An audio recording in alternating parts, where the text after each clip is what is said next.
Hello, my self doctor Ranveer. आज हम एक ऐसी बीमारी के बारे में डिस्कस करने वाले हैं जो कि एक बड़ी एंटिटी है, यानी कि हार्ट के बारे में, जिसमें हम इंक्लूड करने वाले हैं हार्ट से रिलेटेड, मतलब हमारे दिल से रिलेटेड अलग अलग बीमारियों के बारे में। काफ़ी दिनों से मुझे रिक्वेस्ट आ रही थी लोगों की, कई बार कुछ ईमेल भी आए, कुछ मैसेजेस आए कि अगली जो इन्फॉर्मेशन है हमें हार्ट डिसीजेज से रिलेटेड दो, इसीलिए आज हम ये टॉपिक खास आपके रिक्वेस्ट पर इंक्लूड कर रहे हैं। तो चलो let's start our topic. Heart diseases मतलब दिल से जुड़ी हुई बीमारियां।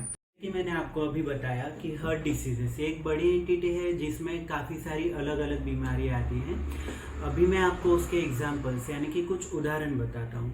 हार्ट डिसीजेस में coronary artery disease, arrhythmias, congenital heart defects, cardiovascular diseases के नाम से इन्हें हम जानते हैं। इसके अलावा कभी कभार हार्ट अटैक, उसके बाद में हार्ट फेल्यूर, वॉल का प्रॉब्लम, रूमेटिक हार्ट डिसीज या कार्डियोमायोपैथी, ये कुछ ऐसे एग्जाम्पल है जो कि हार्ट डिसीज के एंटिटीज में हम इंक्लूड करते हैं। अभी हम डिस्कस करते हैं कि हार्ट डिसीजेस के सिम्टम, मतलब इन सारी बीमारियों के वेरिएबल सिम्टम्स में एग्रीगेट करके आपको बता रहा हूँ। कोई स्पेसिफिक बीमारी हम यहाँ पे इनमें से कोई कवर नहीं कर रहे हैं। एक जनरली जो हार्ट से रिलेटेड सिम्टम है और उन्हें किस तरह से पहचाना जाए, इसके बारे में मैं आपको जानकारी देने वाला हूँ। So let's start. इसके लक्षण में सबसे पहला और प्राइम जो लक्षण होता है, पेशेंट कंप्लेन करता है कि सीने में भारीपन, दबाव महसूस होता है, उसके साथ साथ दर्द भी काफ़ी महसूस होता है। इसके साथ साथ हमारा जबड़ा, लेफ्ट हैंड या तो फिर गर्दन में भी पेन महसूस होता है और कभी कभार बैक एक यानी कि पीठ में भी दर्द महसूस होता है। थकान जल्दी आती है, कमजोरी जल्दी आ जाती है, पेशेंट को सांस लेने में दिक्कत आती है, जैसे कि सांस फूलती है, कभी कभार पेशेंट को चक्कर भी काफ़ी आते हैं। कोई पेशेंट में हम देखते हैं कि पसीना, बहुत ज़्यादा स्वेटिंग हार्ट पेशेंट का एक बहुत ही मेजर सिम्टम होता है। हाँ, हल्का पसीना वगैरह और कोई बीमारियों में भी आ सकता है, फॉर एग्जांपल शुगर वगैरह। सो इसीलिए इसे अलग अलग हम ट्रीट करते हैं, जो आपके डॉक्टर आपको प्रॉपरली बताएंगे।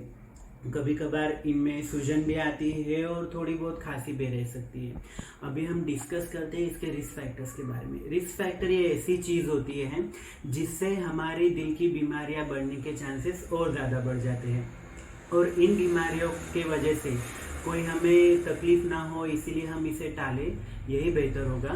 तो चलो let's start with the risk factor. सबसे पहले रिस्क फैक्टर्स में आती है कि धूम्रपान करना। बहुत से लोग हम देखते हैं आजकल धूम्रपान, उसकी वजह से बहुत से पेशेंट आजकल बढ़ रहे हैं, इसीलिए मैं आपको हमेशा गुजारिश करूंगा कि इन सब चीज़ों से दूर रहिए। शराब का सेवन करना, स्ट्रेस फैक्टर यानी कि मेंटल स्ट्रेस, फिजिकल स्ट्रेस, ये भी बहुत बड़ा एक रिस्क फैक्टर होता है। वॉल से रिलेटेड कोई प्रॉब्लम, हमारे हार्ट में वॉल्स होते हैं, अगर उनसे रिलेटेड कोई डिफेक्ट हो तो उसमें भी हार्ट डिसीज़ के चांसेस काफ़ी ज़्यादा बढ़ जाते हैं। या तो फिर कभी कभार हमें जन्म से आई हुई कोई बीमारियां रहती है, कोरोनरी आर्टरी डिसीजेस। इसके अलावा बीपी भी काफ़ी ज़्यादा बड़ा हुआ होना, या तो फिर शुगर बढ़ी हुई होना जो कि अनकंट्रोल्ड है। इन सभी चीज़ों की वजह से हार्ट डिसीजेस के प्रॉब्लम बढ़ सकते हैं। कुछ हार्ट रिलेटेड प्रॉब्लम यानी कि हार्ट डिसीजेस से कुछ एज ग्रुप यानी कि हमारे उम्र पे भी निर्भर करते हैं, जैसे कि पुरुषों में 45 साल या उसके आगे और महिलाओं में 55 साल या उसके आगे हार्ट के डिसीजेस बढ़ने का आमतौर पे रिस्क ज़्यादा बढ़ जाता है। डाइट, जब आप डाइट इंक्लूड करते हो, उसमें फैटी डाइट या नमक ज़्यादा इंक्लूड करते हो, वो भी एक रिस्क फैक्टर में भी इंक्लूड किया जाता है आमतौर पे आजकल। और एक जो बढ़ती हुई बीमारी नज़र हमें मिल रही है देखने के लिए, जैसे मोटापा, टेंशन, स्ट्रेस फैक्टर, ये भी हार्ट डिसीजेस के लिए काफ़ी ज़्यादा इन्फ्लुएंस करते हैं। अभी हम जानते हैं कि हार्ट डिसीजेस से कैसे बचा जाए। इसमें कोई अलग चीज़ आपको करना नहीं है। रेगुलर आपको सिर्फ कुछ चेंजेस करने हैं आपके रूटीन लाइफ में, जैसे रेगुलर एक्सरसाइज किया करें, जैसे कुछ बुरी आदतें हैं, शराब पीना, धूम्रपान करना, इन्हें छोड़ दें। मोटापा अगर आपको हो तो वज़न सबसे पहले कम करिएगा। बीपी और शुगर आपको अगर है तो फिर उसे ठीक से कंट्रोल में रखिए, डॉक्टर की सलाह ठीक से लीजिए। कोलेस्ट्रॉल को भी अपने कंट्रोल में रखिएगा, टेंशन कम लीजिएगा।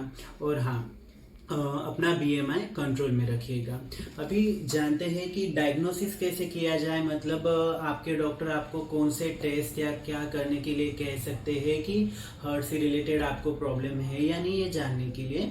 तो उसमें सबसे बेसिक और पहली टेस्ट आपके डॉक्टर ईसीजी एडवाइस कर सकते हैं, जिसे हम इलेक्ट्रोकार्डियोग्राम कहते हैं। उसके बाद में बहुत से अलग टेस्ट है, जैसे Holter monitoring, 2D echo, stress test, cardiac catheterization. कभी कभार कोई बीमारियों को डायग्नोस करने के लिए जैसे हम देखते हैं कि सीटी स्कैन और एमआरआई भी हमारे डॉक्टर एडवाइस करते हैं, तो सेम थिंग्स यहाँ पर भी अप्लाई हो सकती है। आपको एडवाइस किया जा सकता है कि आप सीटी स्कैन या एमआरआई करवा लें। अभी हम इसके इलाज के बारे में जानकारी लेंगे। इलाज में डिपेंड यानी कि निर्भर करता है कि आपकी बीमारी हार्ट एंटिटी में कौन सी आ रही है। इसमें आपके डॉक्टर्स आपको कभी कभार medicine, lifestyle modification plus surgery अगर नेसेसरी हो, जरूरत हो तो एडवाइस कर सकते हैं। इसीलिए ट्रीटमेंट आपके डॉक्टर को डिसाइड करने दीजिए।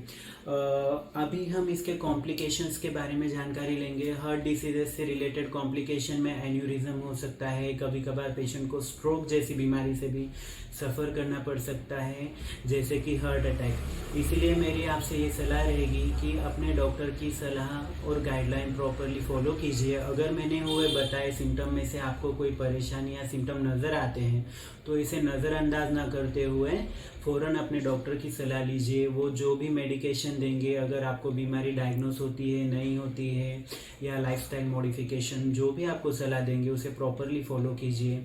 जो भी बुरी चीज़ें उन्हें टालिएगा और एक हेल्दी लाइफस्टाइल मेंटेन कीजिएगा, जो मैंने ऑलरेडी मेरे वीडियो में डिस्कस किया है।